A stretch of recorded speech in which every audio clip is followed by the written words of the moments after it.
Oke, baik selamat pagi semuanya.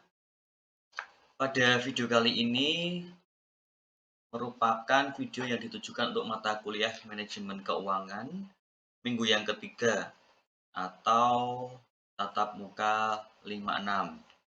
Nah, sesuai dengan silabus untuk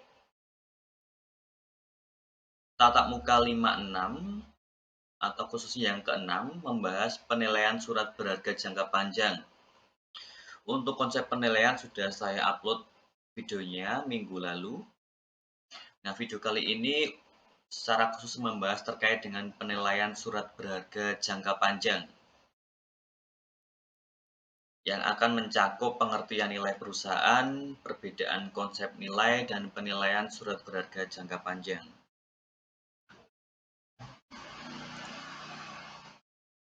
Silakan dibuka modul yang sudah di-download. Pokok bahasan adalah penilaian surat berharga jangka panjang.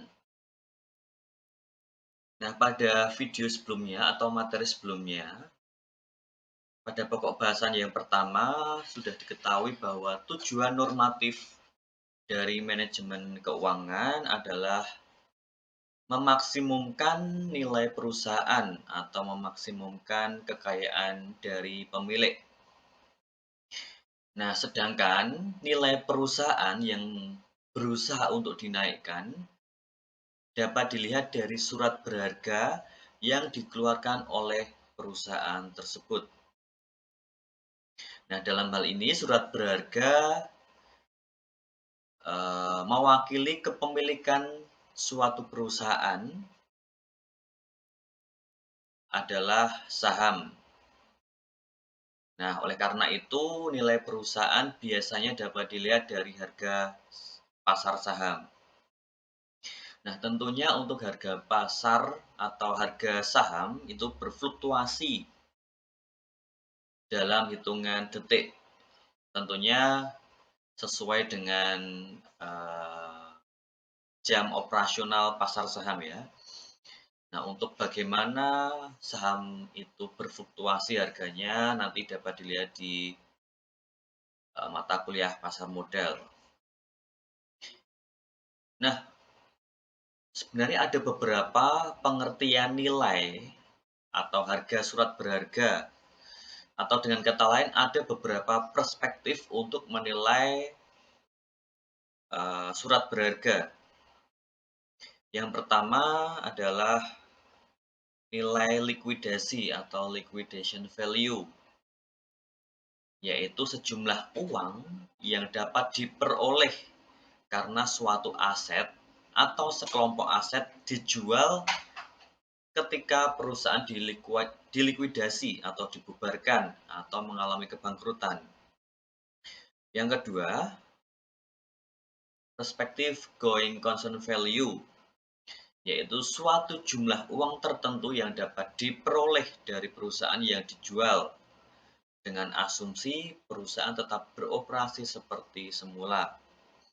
Dan yang ketiga adalah nilai buku atau nilai akuntansi dari aktiva. Misalkan aktiva tetap berarti harga perolehan dikurangi dengan depresiasi. Misalkan suatu perusahaan ingin menilai kendaraan, nilai buku kendaraan. Nah, berarti caranya mencari harga perolehannya, kemudian dicari depresiasinya. Nah, nanti ketemu nilai buku dari aset tersebut. Nah, itu kalau yang dinilai adalah aktiva tetap. Nah, kalau yang dinilai saham atau equity, maka sama dengan total aset dikurangi dengan utang dan saham preferen. Nah, coba sekarang dilihat laporan posisi keuangan. Di bagian kiri kan ada aset, kemudian di bagian kanan ada liabilitas dan ekuitas. Nah, ekuitas itu terdiri dari saham biasa, saham preferen. Nah, oleh karena itu ketika mencari saham biasa, maka caranya adalah mengurangkan atau ya total aset dikurangi dengan utang, dikurangi dengan saham preferen. Nanti ketemu saham biasa. Nah, dalam manajemen keuangan yang akan dibahas sebagai nilai atau harga pasar surat berharga jangka panjang adalah nilai dalam pengertian going concern value. Karena apa? Tentunya secara logika suatu perusahaan itu didirikan dengan harapan bisa beroperasi terus-menerus. Nah, oleh karena itu, manajemen keuangan secara khusus ingin membahas nilai atau harga pasar surat berharga jangka panjang dengan perspektif going concern value atau dengan perspektif perusahaan itu tetap beroperasi. Tapi apabila ada gejala kebangkrutan, baru nilai likuidasi atau perspektif nilai likuidasi yang akan digunakan. Nah, ini adalah peta atau gambar dari materi yang akan kita bahas terkait dengan surat berharga jangka panjang. Ada beberapa jenis surat berharga jangka panjang yang dikeluarkan oleh perusahaan sebagai berikut. Surat berharga jangka panjang itu terdiri dari obligasi atau surat tanda utang dan saham yang merujuk pada surat tanda kepemilikan. Obligasi merupakan surat tanda utang yang dikeluarkan oleh perusahaan. Jadi gini, perusahaan ingin mendapatkan fresh money. Nah, oleh karena itu, salah satu alternatif yang dapat dilakukan oleh perusahaan adalah perusahaan menerbitkan surat utang, kemudian dijual kepada publik. Nah, berarti publik membeli surat utang dari perusahaan, dan sebagai gantinya perusahaan mendapatkan fresh money atau uang kas yang dapat digunakan untuk operasional perusahaan. Nah, obligasi itu terdiri dari dua bentuk obligasi. Yang pertama perpetual bond, yaitu surat tanda utang yang tidak memiliki jatuh tempo, dan maturity bond, yaitu surat obligasi yang memiliki jatuh tempo.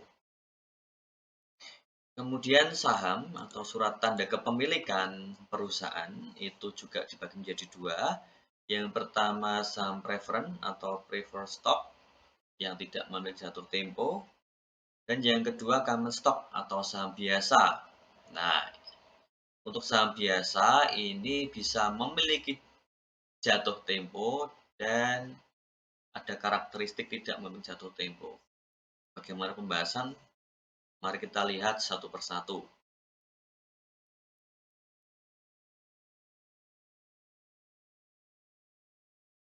Nah, menilai surat berharga jangka panjang adalah menghitung harga pasar yang wajar saat ini.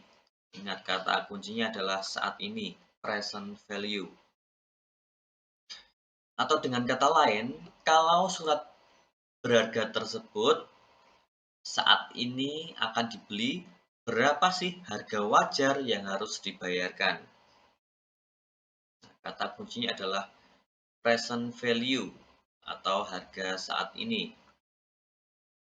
Nah, oleh karena itu, perhitungannya akan menggunakan konsep time value of money, khususnya rumus present value yang ordinary annuity. Nah, masih ingat kan untuk present value ordinary annuity itu apa? Untuk penjelasan lebih lanjut bisa dilihat di video sebelumnya terkait dengan time value of money. Nah, angka-angka dalam present value atau angka-angka yang terkait dengan pembahasan surat berharga jangka panjang, maksud saya adalah nilai nominal, yaitu nilai yang tercantum dalam surat berharga tersebut untuk surat berharga yang memiliki jatuh tempo, dan kupon atau bunga untuk obligasi, dividen untuk saham. Nah, kuncinya ini, pada prinsipnya untuk menilai surat berharga adalah nilai sekarang atau present value dari seluruh aliran kas yang akan diterima oleh pembeli surat berharga. Ingat ya, present value dari seluruh aliran kas. Nah, ini kalimat atau frase yang perlu saudara pegang. Untuk menilai surat berharga jangka panjang adalah nilai sekarang atau present value dari seluruh aliran kas yang akan diterima.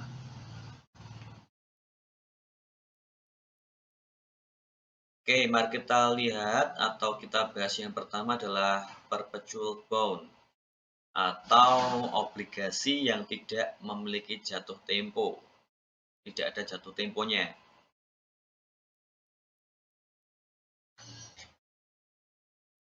Nilai perpetual bond adalah nilai sekarang atau present value dari seluruh bunga atau kupon yang diterima sepanjang umur obligasi.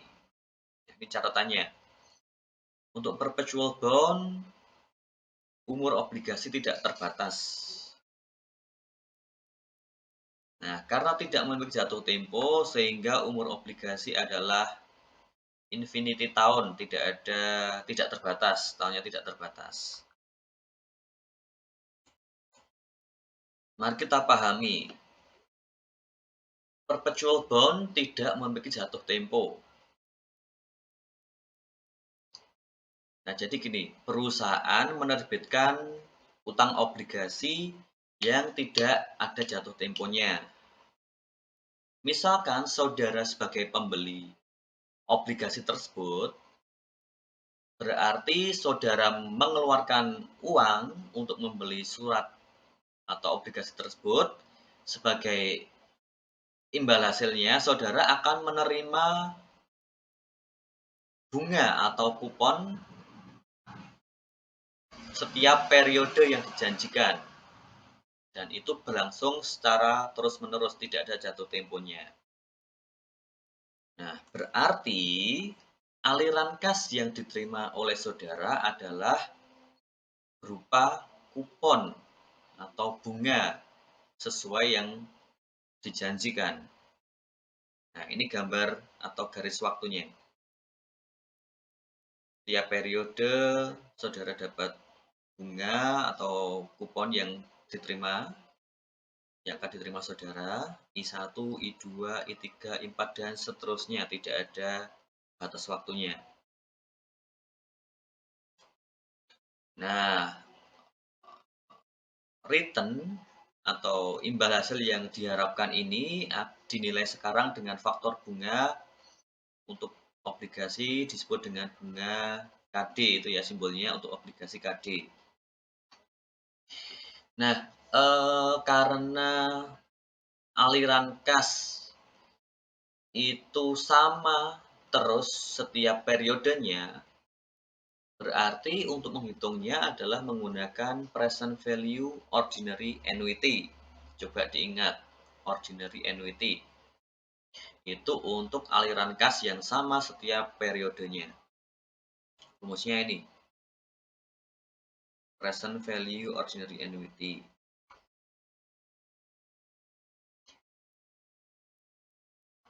VO adalah nilai obligasi harga yang wajar saat ini, present value-nya. Kemudian cash flow, aliran kas yang diterima itu I besar ini ya. Aliran kas yang diterima oleh saudara ketika membeli surat obligasi setiap tahunnya. KD faktor bunga. Nah, mari kita lihat di sini rumusnya.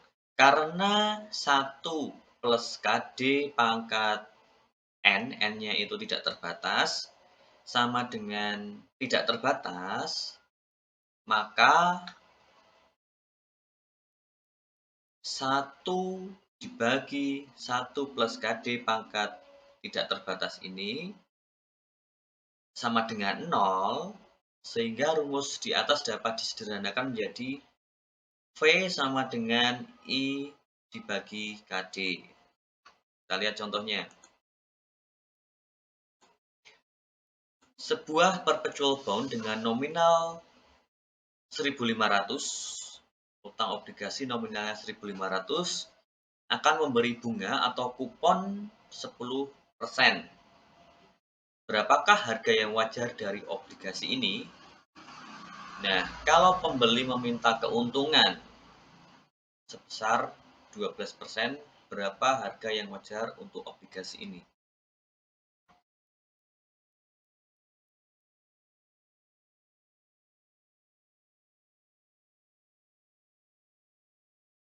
I sama dengan 10% dikalikan dengan 1.500, maka setiap periode saudara akan menerima aliran kas sebesar 150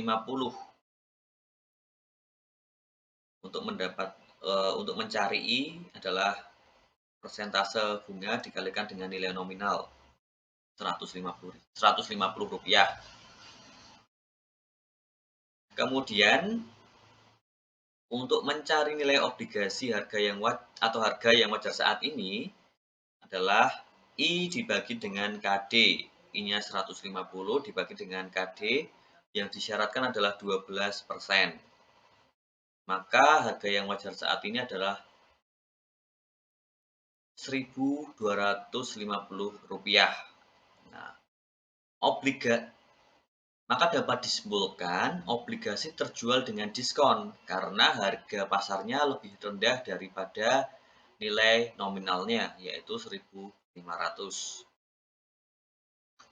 Nah, kalau KD atau keuntungan yang disyaratkan 10%, maka harga yang wajar saat ini dari obligasi adalah 1.500.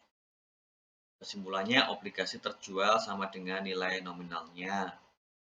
Nah, kalau keuntungan yang disyaratkan 8%, maka harga yang wajar dari obligasi adalah 1.875.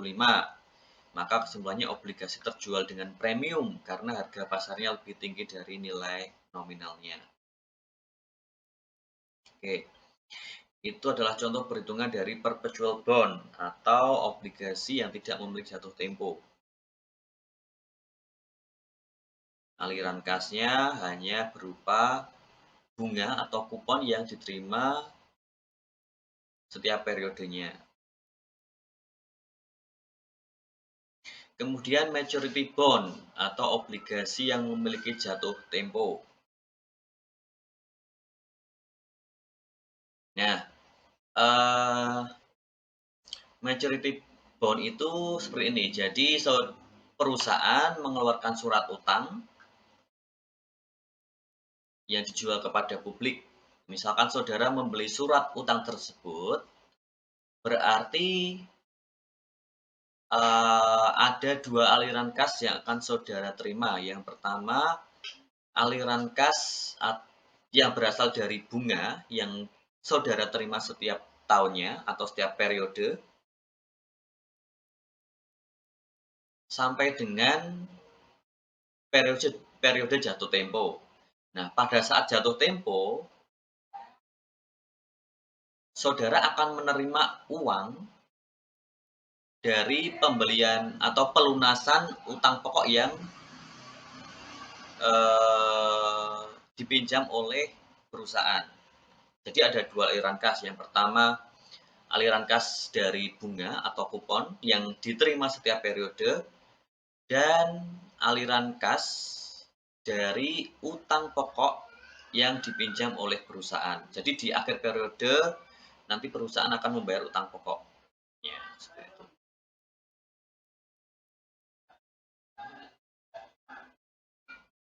Nah, di sini disebutkan bahwa perhitungannya adalah sebagai berikut. Present value dari bunga yang dibayarkan setiap tahun ditambahkan dengan present value dari nominal, yaitu berupa pelunasan.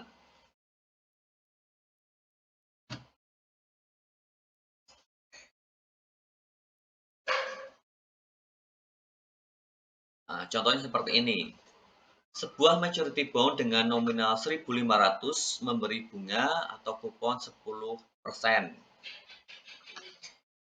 Umur obligasi atau jatuh tempo adalah 4 tahun kemudian.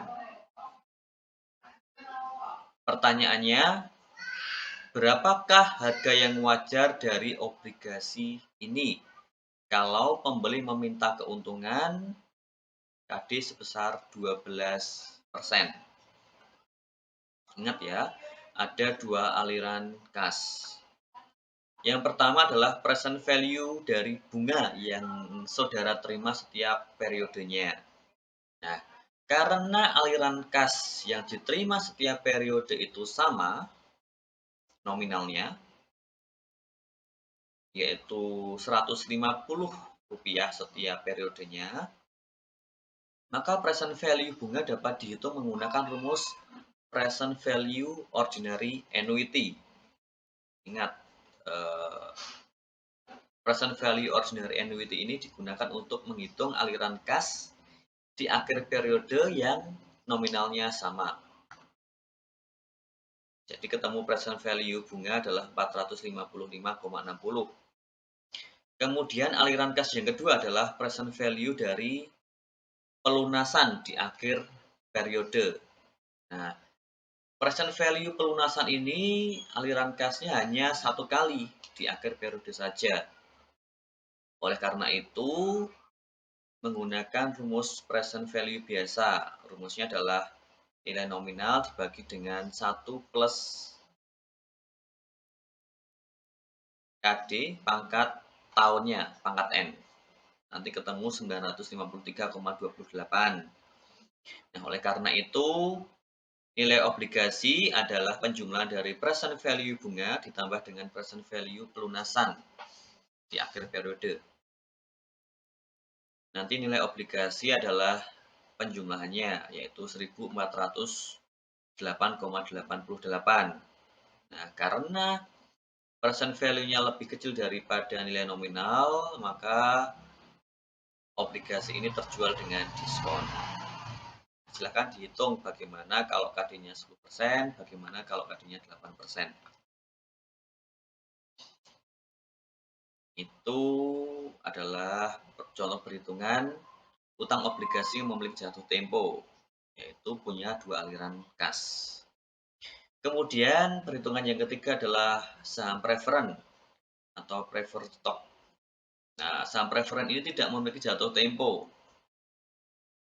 Saham preferen memiliki karakteristik yang sama dengan perpetual bond, sama-sama tidak memiliki jatuh tempo ya. Saham preferen tidak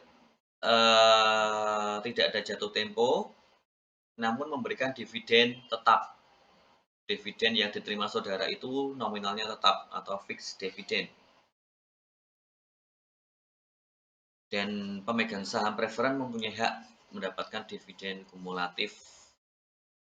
Nah, oleh karena itu, rumus perhitungannya sama dengan perpetual bond, tetapi dengan simbol yang berbeda. Kalau tadi untuk obligasi menggunakan KD untuk timbal balik yang disyaratkan. Nah, kalau untuk saham preferen menggunakan KP. Rumusnya sama ya, D1 plus KP. Contohnya, sebuah saham preferen dengan nilai nominal 2.000 memberikan dividen 10%. Berarti dividennya 200. Nah, berapakah harga yang wajar dari saham ini kalau pembeli meminta keuntungan sebesar 12%?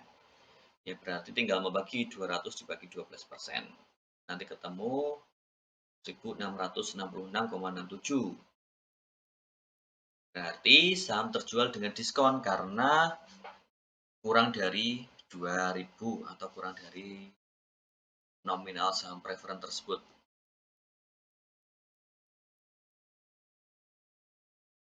Selanjutnya, saham biasa atau common stock. Nah, saham ini salah ya. Ini harusnya saham biasa memiliki karakteristik yang sama dengan maturity bond atau obligasi yang memiliki jatuh tempo. Pemegang saham biasa dapat memilih untuk memegang atau memiliki selamanya, berarti tidak memiliki jatuh tempo, atau opsi yang kedua, memiliki untuk jangka waktu tertentu, kemudian dilepas atau dijual. Nah, berarti kalau dijual ini karakteristiknya adalah memiliki jatuh tempo. Nah, oleh karena itu cara menghitung harga yang wajar juga mempunyai dua cara sesuai dengan pilihan pemegang saham. Apakah akan memiliki selamanya ataukah memiliki dan suatu saat akan menjual kembali. Nah, apabila dimiliki selamanya, jika pemegang saham memutuskan untuk mempertahankan saham yang dibeli tidak akan dilepas untuk selamanya, maka karakteristik saham tersebut sama dengan perpetual bond. Sehingga untuk menghitung harga yang wajar dari saham biasa tersebut dapat menggunakan rumus perpetual bond, tetapi dengan simbol yang berbeda disesuaikan dengan kasusnya. Ingat, kalau obligasi menggunakan KD, saham preferen KP, kalau untuk saham biasa menggunakan KE, equity ya. Contohnya, sebuah saham biasa dengan nominal 2000 memberikan dividen 10%. Dividennya berarti 200.